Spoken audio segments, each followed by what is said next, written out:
जय श्री राधे कृष्ण आप सभी को। आज मैं आपके लिए फलारी थाली की रेसिपी लेकर आई हूँ। बिल्कुल इस तरह की थाली बनाकर तैयार करेंगे। इस थाली में हम क्या-क्या बनाने वाले हैं ये भी मैं आपको बता देती हूँ। देखिए पनीर की सब्जी बनाएंगे, इस तरह की सूखी सब्जी बनाएंगे, आलू की इस तरह का रायता बनाएंगे, साथ में इस तरह का शकरकंदी का हलवा बनाएंगे और पूड़ियाँ बनाएंगे। आइए शुरू करते हैं फलारी थाली बनाना। तो ये मैंने आधा केजी शकरकंदी उबाले हुए हैं, 250 ग्राम पनीर है ये, और 1 केजी आलू हैं उबले हुए। उबले हुए आलू और शकरकंदी के हम सारे छिलके हटा लेंगे। आलू और शकरकंदी को छील लेंगे और छील कर रख लेंगे। फिर उसके बाद में हम काटेंगे पनीर। तो देखिए अब मैं पनीर कट कर भी बताती हूँ आपको। मैं थोड़े लंबे टुकड़े में काट रही हूँ। आप जैसे काटना चाहें आप वैसे काट लीजिएगा, जैसी आपकी इच्छा हो। और आप अगर कम ज़्यादा बनाना चाहें तो आप कम ज़्यादा कर दीजिएगा हर सामग्री को। ज़्यादा बनाना चाहें तो ज़्यादा कर लीजिएगा, कम बनाना चाहें तो कम कर लीजिएगा। अब मिर्ची और टमाटर पीसेंगे सब्जियों के लिए। 15 से ज़्यादा हरी मिर्ची और 3 टमाटर पीस रही हूँ मैं। दोनों सब्जियों के लिए मसाला तैयार करेंगे हम इस टमाटर और हरी मिर्ची की पेस्ट से। अभी मिर्ची और भी डलेंगी सब्जियों में, तो जब हम सब्जियां बनाएंगे तो तभी काट लेंगे। अभी मैं 15 से ज़्यादा मिर्ची ही पीस रही हूँ, क्योंकि ये तीखी नहीं है हरी मिर्ची, इसलिए इतनी पीसी है। तो पीस कर मैं अभी आपको दिखाती हूँ किस तरह का पीसना है। तो बिल्कुल महीन बारीक पीसना है इस तरह। बनाएंगे हम दोनों सब्जियों के लिए मसाला। तो सबसे पहले मैंने दूध को दूसरे गैस पर रख दिया है। दूध गर्म नहीं किया था, तो धीमी आंच पर दूध गर्म हो रहा है एक साइड। कढ़ाई रख ली है। कढ़ाई में डाल रही हूँ मैं मूंगफली का तेल। थोड़ा ज़्यादा डाल रही हूँ क्योंकि दोनों सब्जियों का मसाला बनाने वाले हैं हम इसी में। तो देखिए तेल गर्म होने के बाद में मैंने डाला है आधा चम्मच जीरा, 1/4 चम्मच डालेंगे कुटी हुई काली मिर्च। कुटी हुई काली मिर्च डालने के बाद में डालेंगे टमाटर हरी मिर्ची का जो पेस्ट हमने तैयार किया था पीस कर, तो वो डाल देते हैं। अब इसको डालने के बाद में इसको चलाएंगे अच्छे से, और इसी जार में थोड़ा सा पानी लेकर भी डालेंगे। तो मैं देखिए अभी बताती हूँ आपको कितना पानी डालना है। थोड़ा सा ही डालेंगे, ज़्यादा नहीं डालेंगे। और बस ये पानी डालने के बाद में मसाले को अच्छे से पकने देते हैं। तब तक हम साइड में आलू भी काट लेते हैं। तो मैं काट कर डाल रही हूँ आलू, आप चाहें तो तोड़ कर डाल लीजिएगा। तो अभी मैं आलू काट कर रख लूँगी, क्योंकि हम पहले पनीर की सब्जी बनाएंगे, उसके बाद में आलू की सब्जी बनाएंगे इसी मसाले में। आलू हमने जब तक काटे तब तक मसाला थोड़ा पक चुका है। तो इसमें अब मैं डाल रही हूँ सेंधा नमक, 1 चम्मच डाल दिया है। आधे चम्मच से थोड़ा कम और डाला है, तो टोटल मैंने 1.25 चम्मच के लगभग नमक डाला है। क्योंकि हम 2 सब्जियां बना रहे हैं तो उस हिसाब से मैंने नमक थोड़ा ज़्यादा डाला है। आप अपने स्वाद के अनुसार डालिएगा नमक। अब मसाले को अच्छे से पका लेंगे तेल दिखने तक। तेल दिखने लगेगा मसाले से, उसके बाद में इस मसाले में से हम कुछ मसाला हटा देंगे आलू की सब्जी के लिए। तो देखिए तेल दिखने लगा है, तो इसमें से हम थोड़ा मसाला हटा देते हैं। आधा नहीं हटाएंगे, आधे से थोड़ा कम हटाएंगे। और बकाया मसाले में हम डाल देंगे पनीर के टुकड़े। तो देखिए पनीर के टुकड़े डाल दिए मैंने। अब अच्छे से इनको मिक्स कर देंगे, बहुत धीमी आंच पर इनको मसाले के साथ पकने देंगे। अब सब्जी जब तक हमारी धीमी आंच पर पक रही है पनीर मसाले के साथ, तब तक हम हरी मिर्ची और काट लेते हैं। तो आप जिस हिसाब का खाते हैं तीखा कम ज़्यादा, उस हिसाब से आप मिर्ची डाल लीजिएगा। वैसे मैं भी ज़्यादा तीखा नहीं बनाती हूँ खाना। ये मिर्ची तीखी नहीं है, इसलिए मैं थोड़ी ज़्यादा डाल रही हूँ। तो अगर आप मिर्ची डालें तो थोड़ा ध्यान से डालिएगा। अगर तीखी है तो थोड़ी कम डालिएगा, और तीखी नहीं है तो आप इसी हिसाब से डाल लीजिएगा। ऊपर से जो हरी मिर्ची डालते हैं ना, ये बहुत बढ़िया लगती हैं खाने में। तो आप डालिएगा ज़रूर अगर आप इस तरह से बनाएं तो। अब पनीर में मैंने हरी मिर्ची डाल दी है, कम से कम 2 से 3 बारीक कटी हुई। अब आँच को मीडियम करने के बाद में डाला है मैंने पानी। 1 गिलास पानी डाल रही हूँ मैं 250 ग्राम पनीर की सब्जी में। आप अपने हिसाब से डालिएगा जैसी आप खाना चाहें। और ज़्यादा पतली खाना चाहें तो थोड़ा पानी और डाल दीजिएगा। अब सब्जी को हम पकने देते हैं, तब तक हम धनिया काट लेते हैं। तो देखिए इस तरह से धनिया काट रही हूँ मैं, और सब्जी पर भी ध्यान दे रही हूँ। थोड़ा आँच को धीमा कर दिया है। सब्जी में उबाल आने के बाद में धनिया की पत्ती भी कट चुकी है हमारी, और सब्जी भी पक चुकी है हमारी। तो मैं पनीर की सब्जी को इसमें से हटा लूँगी धनिया की पत्ती डालने के बाद में। तो थोड़ी धनिया की पत्ती डाल देते हैं सब्जी में। सब्जी लगभग 5 मिनट तक पक चुकी है धीमी आंच पर। तो सब्जी को हम हटा लेते हैं। सब्जी बनकर बिल्कुल तैयार है पनीर की। बहुत ही बढ़िया लगती है, जल्दी से बनकर तैयार हो जाती है। तो आप बनाइएगा ज़रूर। आप पूरी थाली बनाना चाहें तो पूरी थाली बनाइएगा फलारी। और अगर इनमें से कोई भी आपको जो भी चीज़ पसंद आए, पनीर, आलू की सब्जी, शकरकंदी का हलवा या रायता या पूड़ी जो भी आपको पसंद आए बनाइएगा ज़रूर। आपको बहुत ज़्यादा पसंद आने वाली है। तो लीजिए, पनीर की सब्ज़ी हमारी बन चुकी है। अब इसी कढ़ाई में हम बनाएंगे आलू की सब्ज़ी। जो मसाला हमने निकाला था वो मसाला डाल देते हैं। और मसाला डालने के बाद में इसमें डालेंगे हम कटी हुई हरी मिर्ची।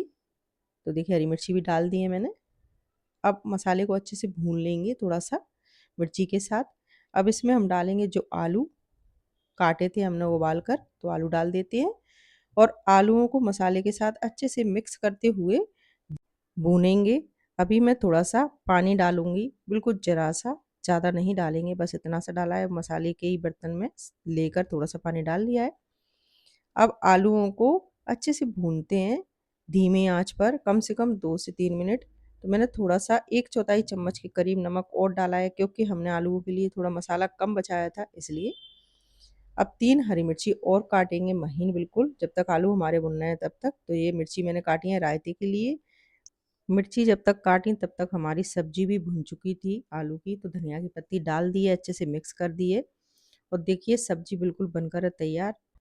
सब्जी को हम निकाल लेते हैं कढ़ाई से।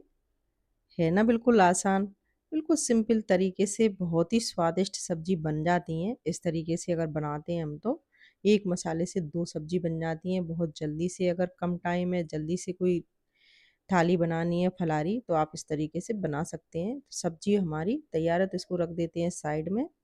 अब हम बनाएंगे रायता। तो रायता बनाने के लिए मैंने लिया है ताज़ा दही। 200 ग्राम दही ले रही हूँ मैं। ज़्यादा दही का रायता नहीं बनाऊंगी, क्योंकि मेरे बच्चे रायता थोड़ा कम पसंद करते हैं लौकी का, इसलिए। मैं थोड़ा पुदीने की पत्ती काटना भूल गई थी, तो मैंने पुदीने की पत्ती भी काट ली है देखिए। अब इसको हम दही को अच्छे से फेंटेंगे।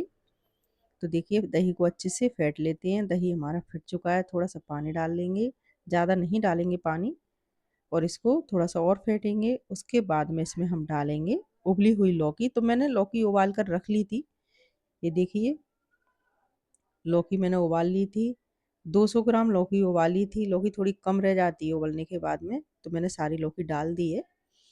और हरी मिर्ची भी डाल दी है देखिए कटी हुई, धनिया की पत्ती भी डाल दी है, साथ में पुदीना की पत्ती भी डाल दी है। पुदीने की पत्ती डालने के बाद में डालेंगे सेंधा नमक। तो थोड़ा सा अभी अच्छे से मिक्स कर लेते हैं। उसके बाद में देखिए अब मैं डाल रही हूँ सेंधा नमक। आधे चम्मच से थोड़ा कम डाला है, 1/4 चम्मच के करीब सेंधा नमक डाल दिया है मैंने। अब इसमें लगाएंगे हम तड़का। तो तड़का लगाने के लिए एक चम्मच अच्छे से गरम कर लेंगे। अब इस चम्मच को अच्छे से देखिए मैंने गरम कर लिया है। तो इसमें डालूंगी मैं 1 चम्मच के करीब तेल, ज़्यादा तेल नहीं डालेंगे। और इस तेल में डालेंगे जीरा और तड़के को डाल देंगे रायते में। जीरा डालते ही तड़के को डाल दिया है रायते में। बढ़िया तड़का लग चुका है और लौकी का रायता बनकर है बिल्कुल तैयार। तो इसको भी रख देते हैं साइड में। चलिए, तो अब बनाते हैं शकरकंदी का हलवा। तो कढ़ाई रख ली है मैंने गैस पर, और ये इसमें मैंने बड़े चम्मच के से 1 चम्मच के करीब डाल लिया है घी। अब इसमें मैं शकरकंदी डाल रही हूँ देखिए इस तरह से हाथ से मसल कर डाल रही हूँ। आप चाहें तो मैसर से मसल लीजिएगा, क्योंकि ये हम शकरकंदी को जब भूनेंगे घी में, तो ये भुनने में ही अच्छे से मैश हो जाएगी। कुछ हम झरिया से भी मैश कर लेंगे इस तरीके से। तो इसको हमको अच्छे से भूनना है कलर चेंज होने तक। तो शकरकंदी का हलवा आप इस तरह से बनाकर खा सकते हैं, अगर पूरी थाली नहीं बनाना चाहें। और मीठे से आपने अगर व्रत रखा है, तो आप इस तरह से शकरकंदी का हलवा बनाइए, खाइए, बहुत ही बढ़िया लगता है। थोड़ा सा ही खा लेंगे तो आपको दिन भर भूख नहीं लगेगी, इतना अच्छा रहता है ये हलवा। तो आप बनाइएगा ज़रूर, क्योंकि ये हलवा बहुत ही स्वादिष्ट लगता है।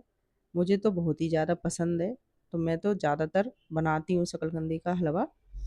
अब देखिए, शकरकंदी का हलवा हमारा भुनना है, धीमी आंच कर दी है हमने। तो एक साइड हमने एक परात ले ली है, और परात में अब हम आलू को कद्दूकस कर रहे हैं इस तरीके से। 1 केजी आलू उबाले थे मैंने, जिसमें से मैंने आधे आलू की सब्जी बना ली थी और आधे आलू मैं पुड़ियों के लिए कद्दूकस कर रही हूँ। तो सारे आलू हमने कद्दूकस कर लिए हैं लगभग।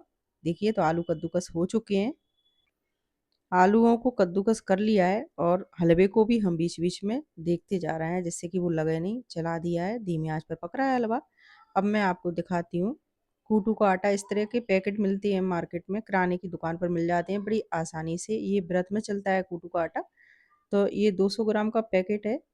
मैं आधा केजी आलूओं में 300 ग्राम कूटू का आटा ऐड कर कर पूड़ियाँ बना रही हूँ। तो अभी मैंने एक पैकेट डाल लिया है 200 ग्राम का, इसको छान लेती हूँ छन्नी से अच्छे से। और फिर आधा पैकेट और रखा है मेरे पास, तो वो भी डाल लेती हूँ मैं इसी में। तो ये आटा हो गया टोटल 300 ग्राम। इस आटे को भी छान लेते हैं। हालाँकि इस आटे में निकलता कुछ नहीं है, लेकिन फिर भी छान लेना चाहिए। तो देखिए मैं छानने के बाद में भी दिखाऊँगी आपको, कुछ नहीं निकलता है। थोड़ा-सा आटे का ही रहता है, थोड़ा-सा मोटा-सा वही निकलता है बस देखिए। तो बस हटा देते हैं अब इसको हम छन्नी को। और अब आटे में डाल रहे हैं हम आधे चम्मच से थोड़ा ज़्यादा सेंधा नमक। बीच-बीच में शकरकंदी के हलवे को भी चलाते जा रहे हैं, जिससे कि वो नीचे कढ़ाई में लगे नहीं। अब कूटू के आटे को आलूओं में अच्छे से मिक्स करने के बाद में अगर लगे कि पानी की ज़रूरत है, तो थोड़ा-थोड़ा पानी डालकर इस तरह का हम आटा तैयार कर लेंगे। तो मैंने भी थोड़ा-सा पानी डाला है। तो आप पहले आलूओं में अच्छे से मिक्स करिएगा आटे को, फिर उसके बाद में पानी डालते हुए इस तरह का आटा लगा लीजिएगा। तो आटा लगकर है हमारा बिल्कुल तैयार। हलवा भी हमारा भुन चुका है। तो अब डाल रहे हैं हम चीनी। 1 कटोरी चीनी डाली है मैंने छोटी कटोरी से, क्योंकि शकरकंदी मीठी रहती है, तो चीनी थोड़ी कम ही डाली है मैंने। आधा केजी शकरकंदी में 1 छोटी कटोरी से चीनी डाली है मैंने, तो लगभग 150 ग्राम चीनी डाली है, ज़्यादा नहीं डाली है। अब अच्छे से चीनी डालने के बाद में हलवे को अच्छे से भूनेंगे, आँच को मीडियम करते हुए। चलाना नहीं छोड़ना है, नहीं तो नीचे से हलवा लग सकता है। अब अच्छे से भूनते हुए हमें पका लेना है हलवे को। देखिए हलवा बिल्कुल बनकर है तैयार। अब इसमें हम कुछ भी नहीं डालेंगे, क्योंकि शकरकंदी का हलवा इतना बढ़िया लगता है, इसमें कोई ड्राई फ्रूट्स की ज़रूरत नहीं पड़ती है, ना ही इलायची की ज़रूरत पड़ती है। ये अपने आप में ही बहुत स्वादिष्ट हलवा है। तो देखिए अब बन चुका है हलवा, तो हटा लेते हैं इसको हम प्लेट में। हटा लेंगे इस तरीके से, और इसके हम बर्फ़ी जैसे पीस काटेंगे। तो अभी मैं आपको दिखाऊंगी। ज़्यादा कुछ नहीं डालूंगी मैं इस पर, बस सिर्फ पिस्ते डालूंगी, वो भी सजावट के लिए बारीक कटे हुए। तो देखिए इस तरह से एक सा कर लेंगे हलवे को, जिससे कि बर्फी के पीस हम अच्छे से काट लें, वो दिखने में अच्छे लगते हैं। खाने में तो ये बहुत ही ज़्यादा स्वादिष्ट लगता है। तो इस तरह से मैंने एक सा कर लिया। देखिए मैं आपको पास से दिखा रही हूँ कितना बढ़िया हलवा बनकर हो गया है तैयार। तो इस पे हम डालेंगे थोड़े से कटे हुए बारीक पिस्ते, और हाथ से थोड़ा सा इनको दबा देंगे, जिससे कि ये हलवे से चिपक जाए। और फिर हम हलवे को रख देंगे, और तब तक हम पूड़ियाँ बना लेंगे जब तक हलवा ठंडा होगा। फिर पूड़ियाँ बनाने के बाद में हम हलवे के बर्फ़ी जैसे टुकड़े काट लेंगे। सब कुछ हमने बना लिया है। तो देखिए पनीर भी बन चुकी है, सूखी आलू की सब्ज़ी भी बन चुकी है, और रायता भी बना लिया है हमने, साथ में हलवा भी हमने बनाकर तैयार कर लिया है। तो अब बनाएंगे हम पूड़ियाँ, और पूड़ियाँ बनाने के बाद में लगाएंगे हम थाली। तो सबसे पहले देखिए मैंने गैस का फ्लेम कर लिया है चालू। अब इसमें मैं डाल रही हूँ मूंगफली का तेल। तेल को अच्छा गरम होने देंगे। तो देखिए तेल गरम हो चुका है, मैंने थोड़ा सा टुकड़ा पापड़ का डालकर देखा है, तो गरम हो गया है तेल। तो हम पापड़ सेक लेते हैं। ये आलू के पापड़ हैं, सेंधे नमक और काली मिर्ची के, पिछले साल के हैं। मैंने अभी आलू के पापड़ नहीं बनाए हैं। अगर आप चाहें कि मैं आलू के पापड़ की रेसिपी डालूं, तो आप मुझे कमेंट बॉक्स में कमेंट कर कर बताएं, तो मैं ज़रूर डालूंगी। अगर आपकी इच्छा हो आलू के पापड़ की रेसिपी देखने की, तो मैं ज़रूर डालूंगी। तो देखिए इस तरह से मैंने पापड़ सेक लिए हैं। तो पापड़ सेक कर हैं बिल्कुल तैयार हमारे। तो अब बनाएंगे हम पूड़ियाँ। पापड़ों को रख देते हैं साइड में, अब पूड़ियाँ बनाते हैं। तो मैंने देखिए लोई तोड़ ली है। आटा थोड़ी देर पहले लगा कर रख दिया था हमने, तो थोड़ा सा गीला हो गया है, लेकिन कोई दिक्कत नहीं है, पूड़ी बन जाएंगी। एक मैंने पन्नी ले ली है, और लोई पर थोड़ा सा तेल लगा लिया है कढ़ाई में से लेकर। और इस तरह से देखिए पन्नी को मोड़ कर दबा देंगे एक किसी बर्तन से, तो पूड़ी हमारी बनकर है बिल्कुल तैयार। इस तरह से हम पूड़ियाँ बना लेंगे। बहुत आसान है, ज़्यादा टाइम नहीं लगता है बनने में, जल्दी से बन जाती हैं, कोई दिक्कत नहीं होती है इन पूड़ियों को बनाने में। और अगर थोड़ा टाइट आटा होता, तो बेलन से भी हम बेल कर बना सकते हैं इनको बड़ी आसानी से। थोड़ा गीला हो गया है, तो मैं इस तरह से पन्नी पर रख कर और एक बर्तन की सहायता से दबाकर इस तरह से पूड़ियाँ बना रही हूँ। तो आप जब भी आटा लगाएं कूटू के आटे का आलू के साथ, तो आप थोड़ा टाइट लगाइएगा, और कूटू का आटा थोड़ा बचा लीजिएगा, उसको आप थोड़ा सा लगाकर पूड़ियाँ बेल लीजिएगा, तो बेल कर भी बन जाएंगी। अब देखिए पूड़ियाँ हमारी सेक ली हैं हमने। तो जब भी जो गरम गरम खाएंगे तभी मैं सेकूंगी। तो अभी मैंने कुछ पूड़ियाँ सेक ली हैं, तो मैं अभी आपको थाली लगाकर भी दिखाती हूँ, क्योंकि ये पूड़ियाँ गरम-गरम ही अच्छी लगती हैं, ठंडी अच्छी नहीं लगती हैं। तो जब भी आप इस तरह से बनाएँ, तो गरम पूड़ियाँ बनाइए और खिलाइए। ये पूरी थाली की रेसिपी सभी को बहुत ज़्यादा पसंद आएगी अगर आपने बनाकर खिलाई तो। तो आप अगर पूरी बनाना चाहें तो पूरी थाली बनाइए, थोड़ी कुछ बनाना चाहें तो थोड़ा कुछ बनाइए, पर बनाइएगा ज़रूर, बनाकर ट्राई कीजिएगा। मुझे पूरी उम्मीद है ये आपको बहुत ज़्यादा पसंद आने वाली है फलारी थाली। और अगर आप बनाएँ और बनाकर ट्राई करें तो मुझे ज़रूर कमेंट कर बताइएगा कि आपको कैसी लगी ये फलारी थाली की रेसिपी। तो देखिए हमने पूड़ियाँ सेक ली हैं। अब मैं शकरकंदी के हलवे के बर्फी जैसे पीस काट रही हूँ। ये अच्छी लगती हैं दिखने में, बस इसलिए मैंने काटा है इस तरह से। अब हमने सब कुछ बना लिया है तो थाली लगा लेते हैं और थाली लगाकर हम लगाएंगे भगवान जी का सबसे पहले भोग। और भोग लगाने के बाद में भोग के प्रसाद को सारे खाने में हम मिक्स कर देंगे जिससे कि सारा प्रसाद हो जाएगा। फिर हम व्रत में प्रसाद पाएंगे। एकादशी का व्रत हो या नवरात्रि के व्रत हो या कोई भी आपका व्रत हो, फलाहार से अगर आप सेंधा नमक काली मिर्ची खाते हैं तो ये फलाहारी थाली आपके लिए बहुत बढ़िया है। आप बनाइए, खाइए, आपको बहुत ज़्यादा पसंद आएगी। और यदि आपको ये व्रत की फलाहारी थाली की रेसिपी ज़रा भी पसंद आई हो तो आप मेरे वीडियो को लाइक कीजिए, ज़्यादा से ज़्यादा शेयर कीजिए। और चैनल पर अगर आप नए हो तो चैनल को सब्सक्राइब करना ना भूलें, चैनल को सब्सक्राइब ज़रूर करें। अगली वीडियो में फिर मिलते हैं आपसे, तब तक के लिए राधे राधे।